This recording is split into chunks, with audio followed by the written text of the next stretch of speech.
হিসেবে বিএনপিও এইরকম একটি নির্বাচনের জন্য দীর্ঘ সময় অপেক্ষা করেছে। চাইলে বিএনপি 2014 অংশ নিতে পারত এবং বিরোধী দলও যেতে পারত, চাইলে বিএনপি 2024-এও নির্বাচনে অংশ নিতে পারত, কিন্তু বিএনপি চেয়েছিল বাংলাদেশে একটি সুষ্ঠু অবাধ নিরপেক্ষ নির্বাচন যখন হবে তখনই বিএনপি নির্বাচনে অংশ নেবে। সো নানান রকম চড়াই উতরাই, নানান রকমভাবে আমাদের নেতাকর্মীদের উপর দিয়ে ঝড় ঝাপটার পরে অবশেষে বাংলাদেশ একটি নির্বাচন হতে যাচ্ছে, আশা রাখি ফেব্রুয়ারিতে, এবং বিএনপি শতভাগ প্রস্তুত। খালেদা জিয়া হাসপাতালে, তারেক রহমান এখনো বাংলাদেশে আসেননি, এই দুটি বিষয় রেখে একটু বলবেন, মাথায় রেখে।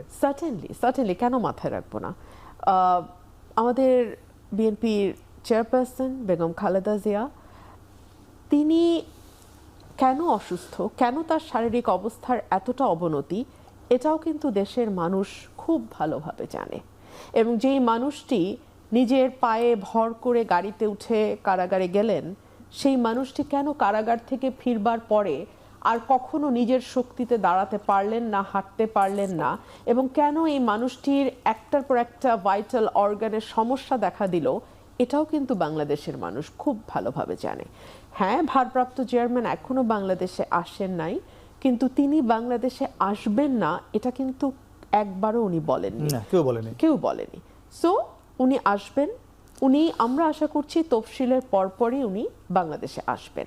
কিন্তু উনি যেভাবে দলকে গত 15 বছর দেশের বাইরে থেকে দিক নির্দেশনা দিয়েছেন, এবং বিশেষ করে 18-র পর থেকে আমি বলবো, 18 সালে যখন দেশনেত্রী বেগম খালেদা জিয়াকে কারাগারে নেওয়া হলো, তারপর থেকে কিন্তু দলের স্টিয়ারিংটা জনাব তারেক রহমানের হাতে। মানে এই দুটি বিষয়ে নেতিবাচক কোনো প্রভাব ফেলছে না বিএনপিতে? না, একেবারেই না। এবং আমি মনে করি যে ম্যাডামের শারীরিক এই অবস্থায় এবং ওনার দেশের জন্য তার আজকে যে পরিণতি দাঁড়িয়েছে, দেশের মানুষের জন্য, দেশ জনগণের জন্য, সেটার একটা রিওয়ার্ড আমরা ভোটের মাঠে পাবো। আচ্ছা, একদম। মাসুদ, একটু আপনার কাছে ফিরতে চাই। আপনারা যদি আমরা বলি দীর্ঘদিন ধরে একসঙ্গে ভোট করে এসেছেন বিএনপির সঙ্গে, বিএনপি জামাতের সঙ্গে ভোট করে এসে জোটবদ্ধ ভোট, এবার আলাদা ভোট হচ্ছে, এবং আওয়ামী লীগের পরিবর্তে বিএনপি আপনাদের প্রধান প্রতিপক্ষ। কতটা প্রস্তুত জামাত নির্বাচনের জন্য? অনেক ধন্যবাদ আপনাকে এবং যারা দর্শক শ্রোতা শুনছেন, পরে শুনবেন, সবাইকে সালাম জানাচ্ছি। আসসালামু আলাইকুম রহমতুল্লাহ। জামাত ইসলামী শুরু থেকেই আমরা নির্বাচনের জন্য মাঠে একই সাথে আমরা আন্দোলনও করেছি এবং নির্বাচনের প্রস্তুতিও নিচ্ছি। আন্দোলনও করতে হয়েছে জনগণের প্রয়োজনেই। আপনারা জানেন যে বিচার সংস্কার, জুলাই সনদ সংক্রান্ত গুরুত্বপূর্ণ অনেকগুলো বিষয়, বিশেষ করে গণভোট প্রসঙ্গে জনগণের যে প্রত্যাশা ছিল, সেই প্রত্যাশা পূরণে আমরা ভূমিকা রেখেছি। বিশেষভাবে আমাদের প্রবাসী ভাই বোন যারা, তাদের ভোটে অন্তর্ভুক্ত করা, এরকম অনেকগুলো বিষয়কে সামনে রেখে আমাদের একই সাথে আমরা নির্বাচনের জন্য মাঠে আমাদের সবাইকে কাজে সম্পৃক্ত করেছি। আবার পাশাপাশি আমরা আন্দোলনের মাধ্যমেও যেগুলো জনগণের নির্বাচনের সাথে সম্পৃক্ত বিষয়, সেগুলোকে আমরা কাভার করার চেষ্টা করেছি। বিএনপি এবং জামাত ইসলামী নির্বাচনে এবার আমার কাছে এটা প্রতিপক্ষ বলি না, আমি বরং বলি যে আমাদের প্রতিযোগিতার একটা ইতিবাচক প্রতিযোগিতা। কারণ একটা শক্তিশালী সরকারের জন্য শক্তিশালী একটা বিরোধী দলের প্রয়োজন হয়। একটা মানে সাস্টেইনেবল স্টেট যদি আপনি বলেন, বিগত দিনে কি হয়েছে, বিগত দিনে যেটা হয়েছে যে আওয়ামী লীগ কোনো গৃহপালিত বিরোধী দল দিয়ে তারা চলেছে, এবং সে প্রেক্ষাপটে একটা রাষ্ট্র শুধু না, তারা নিজেরাও ধ্বংস হয়ে গেছে, দেশ ছাড়া হয়েছে। তো আমরা মনে করি যে আমাদের পরস্পরের মধ্যে একসময় আমরা আন্দোলন করেছি। এখন দেশের যে বিরাজমান পরিবর্তিত প্রেক্ষাপট, সেই প্রেক্ষাপটে বিএনপির সাথে আমাদের এখন শত্রুতা তৈরি হয়ে গেছে, এটা তো ভাবার কোনো কারণ নাই। বরং বিএনপির সেটা কথা থাকে, বিএনপির মধ্যেও তো তাদের প্রতিযোগিতা আছে না, তাদের এক এক আসনে 5 জন 10 জন 7 জন ক্যান্ডিডেট আছে, তারা তো কম্পিটিশন করতেছে। তো এই কম্পিটিশনের মধ্যে আমি নেতিবাচক দেখি না যতক্ষণ পর্যন্ত সৌজন্যতা থাকে, পরমত সহিষ্ণুতা থাকে, পরস্পরের প্রতি শ্রদ্ধা সম্মান থাকে। ভাষাগত দিকে আমরা যদি রাজনৈতিক শিষ্টাচারটা সংরক্ষণ করতে পারি, তাহলে অত অসুবিধা হওয়ার কথা না। বরং সেটাই যেটাকে আমরা বিউটি অফ ডেমোক্রেসি বলি, যে ডেমোক্রেসিতে আপনি যত বেশি পর্যালোচনা হবে, যত বেশি পরস্পরের যৌক্তিক সমালোচনা হবে, তত একটা রাষ্ট্র অগ্রগতি, উন্নতি এবং আধুনিক উন্নত বিশ্বের সাথে আমরা তাল মিলে চলতে পারবো। কিছুক্ষণ আগে আপনি বলছেন যে সৌজন্যতা থাকে, জামাতের আমির তিনি কিছুক্ষণ আগেই বলেছেন যে সমাজের রন্ধ্রে রন্ধ্রে দুর্নীতি ভরে গেছে। আপনি জানেন যে আজকে বিশ্ব দুর্নীতি বিরোধী দিবস, এবং সেখানে তিনি বলেছেন যে ভিক্ষুক থেকেও চাঁদা নেয় একটা গ্রুপ, এই গ্রুপটা কারা, কাদেরকে উনি মিন করেছেন? দেখেন, আমরা কিন্তু এই কথাটা শুরু থেকে বলে আসছি যে আওয়ামী লীগ যে চাঁদাবাজি, যে সন্ত্রাস, যে ফ্যাসিবাদের রাজনীতির কারণে তারা দেশ ছাড়া হয়েছে, শুধু ক্ষমতা ছাড়া না, দেশ ছাড়া হয়েছে।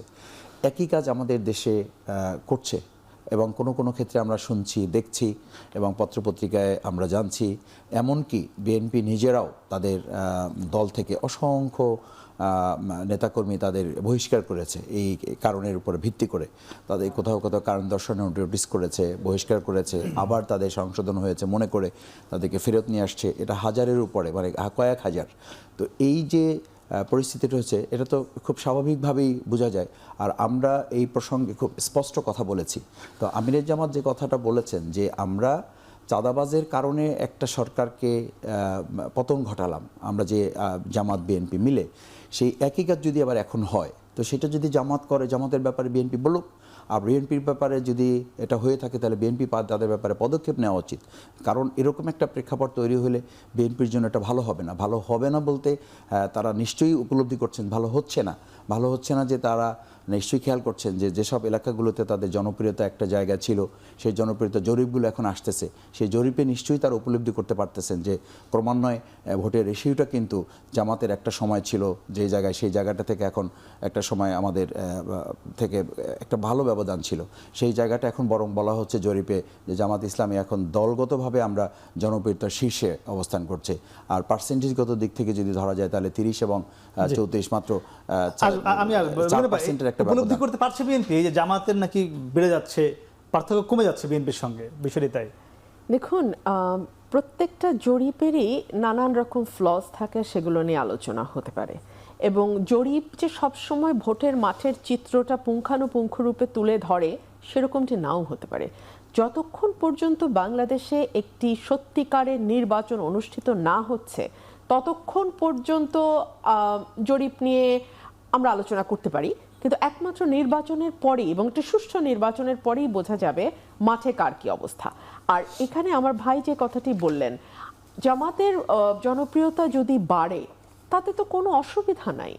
এবং আমরা মনে করি যে আগামীর বাংলাদেশ হবে সুস্থ প্রতিযোগিতার বাংলাদেশ। এটা অন্তত আমি এই আশাটা দেখতে চাই। একটা সময় বাংলাদেশ নির্মূলের রাজনীতির মধ্যে দিয়ে গেছে।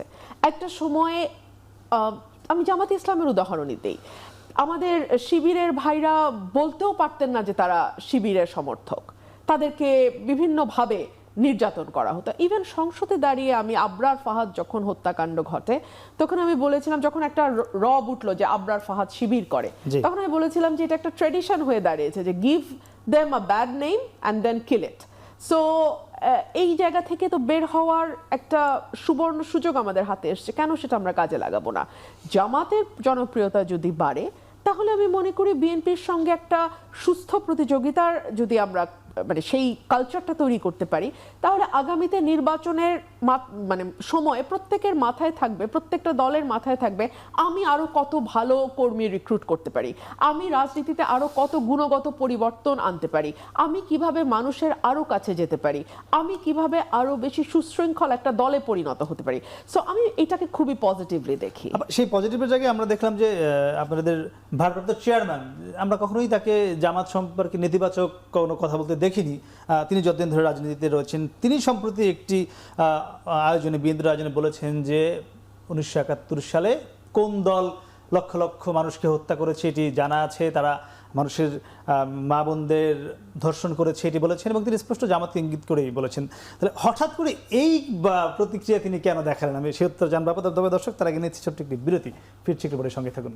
আমরা ছিলাম রুমিন ফারহানা। আপনার কাছে প্রশ্ন ছিল যে তারেক রহমান হঠাৎ করে জামাত নিয়ে 71-এর ভূমিকা নিয়ে কথা বলেছেন, জামাত লক্ষ লক্ষ মানুষ হত্যা করেছে বলেছেন। আবার কিছুক্ষণ আগেই বিএনপির মহাসচিব একটি আয়োজনে বলেছেন, সেখানেও তারেক রহমান ছিলেন, অনলাইনে যুক্ত ছিলেন। তিনি বলেছেন যে দলটি স্বাধীনতার বিরোধিতা করেছিল, তারা আবার ধর্মকে ব্যবহার করে মানুষকে বিভ্রান্ত করছে। এই জামাতি বিএনপির সঙ্গে গত কয়েক যুগ ধরে রাজনীতি করছে, হঠাৎ করে এই মন্তব্য কেন?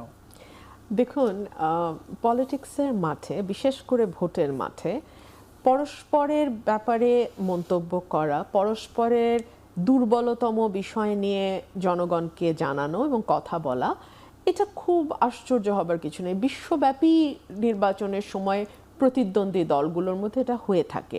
আমরা যখন জামাতের স্লোগান দেখি তখনও কিন্তু তারা বলেন নৌকা ধানের শীষ 2 সাপের 1 বিষ, অথবা তারা বলেন চাঁদাবাজ অমুক তমুক বলেন। জি। এবং এটার মধ্যে আমি আসলে কোনো ম্যালিসও দেখি না, আমি এটাকে অত সিরিয়াসলিও নেই না, কারণ বাংলাদেশের মানুষ জানে কার কি ভূমিকা কখন কোথায় কিরকম ছিল। সো এটা জাস্ট মনে করিয়ে দেওয়া, হয়তো বা দুই দলই মনে করছে যে এটা মনে করিয়ে দিতে পারলে তাদের দলের ভোট হয়তো কিছুটা বাড়বে বা প্রতিদ্বন্দ্বী দলের ভোট কিছুটা কমানো যাবে। সিরিয়াসলি নিতে চায় না বিষয়গুলোকে, আপনারাও কি তাই সিরিয়াসলি নিচ্ছেন না? না, সিরিয়াসলি আমি এবং আপা কিভাবে নিচ্ছি ব্যাপারটা তা না, ব্যাপারটা হচ্ছে জনগণ কিভাবে নিচ্ছে। আমরা তো বলছি জনগণের জন্য। সেই ক্ষেত্রে আমাকে কিন্তু অ্যানালিসিসটা মাথায় নিতে হবে যে এই একই ন্যারেটিভটা শেখ হাসিনা আওয়ামী লীগ বিগত 15-20 বছর ধরে জনগণের সামনে দেওয়ার চেষ্টা করেছে, এবং তার পতনের মূল একেবারে পেরেকটা কিন্তু এই শব্দের উপর ভিত্তি করে হয়েছে। ঠিক আছে, রাজাকার, তারপরে এই ট্যাবলেট সে খাওয়াতে চেয়েছিল যে এটা বললে তাহলে বোধহয় সব ঠিক হয়ে যাবে, কিন্তু সেটার উপর ভিত্তি করেই এই জেনারেশন কিন্তু তাকে মানে শুধু পদত্যাগ না, মানে দেশ থেকে বাধ্য করেছে। সুতরাং আমাদের পারসেপশনটা কিন্তু সামনে নিতে হবে।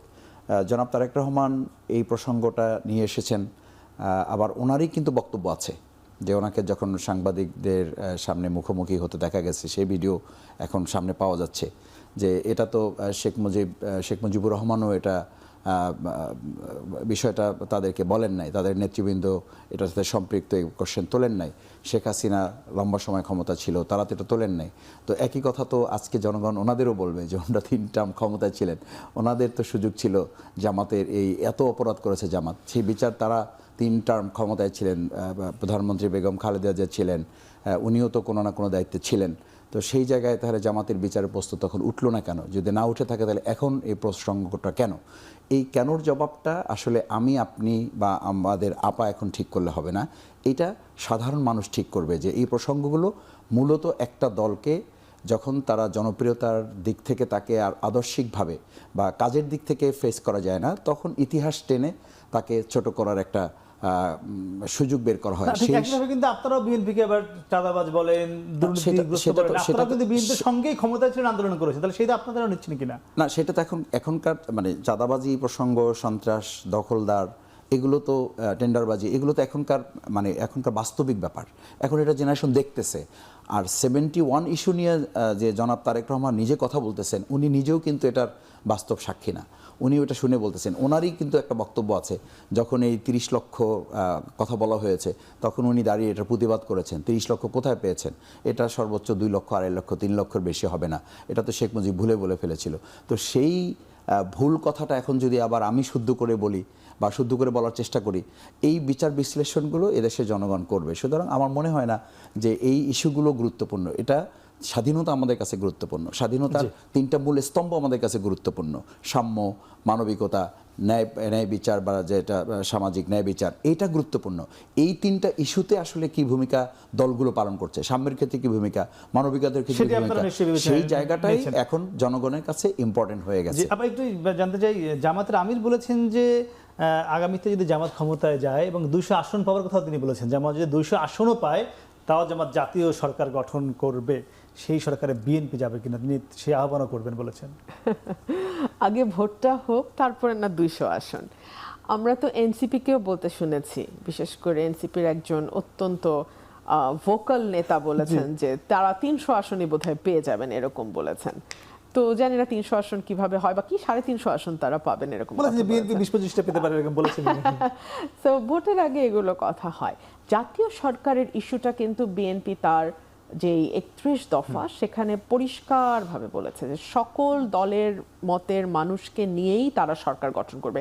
তারও আগে 2016 সালে যখন ভিশন 2030 দিল দেশনেত্রী বেগম খালেদা জিয়া, সেখানেও তিনি জাতীয় সরকারের কথা বলেছেন এবং তিনি বলেছেন যে অনেক সময় দেখা যায় যে দলগুলো হয়তো জাতীয় নির্বাচনে লড়ে জায়গা করতে পারে না, ছোট দলগুলোর কথা বলেছেন, কিন্তু দেশের মানুষের প্রতি, দেশের প্রতি তাদের দায়বদ্ধতা অনেক। তো সেই দলগুলোর যারা ফেস, সেই রকম মানুষদেরকে তিনি সরকারে নেবেন এবং সকলে মিলে একটা জাতীয় সরকার গঠন করবেন। এটা 16 সাল থেকে বিএনপি বলে আসতেছে এবং এটাও বলা হয়েছে যে গত 15 বছরে যে বিভাজনের রাজনীতি হয়েছে, যেই নির্মূলের রাজনীতি হয়েছে, আদার করে ফেলার যে রাজনীতি হয়েছে, সেই জায়গায় আসলে যদি আমরা একটা সকলে মিলে একটা সরকার পরিচালনায় সকলকে নিয়ে যদি না করতে পারি তাহলে বাংলাদেশ আসলে খুব বেশি দূর যেতে পারবে না। সেইখানে জামাত কতটুকু এগিয়ে জাতীয় সরকারকে নেতৃত্ব দেওয়ার?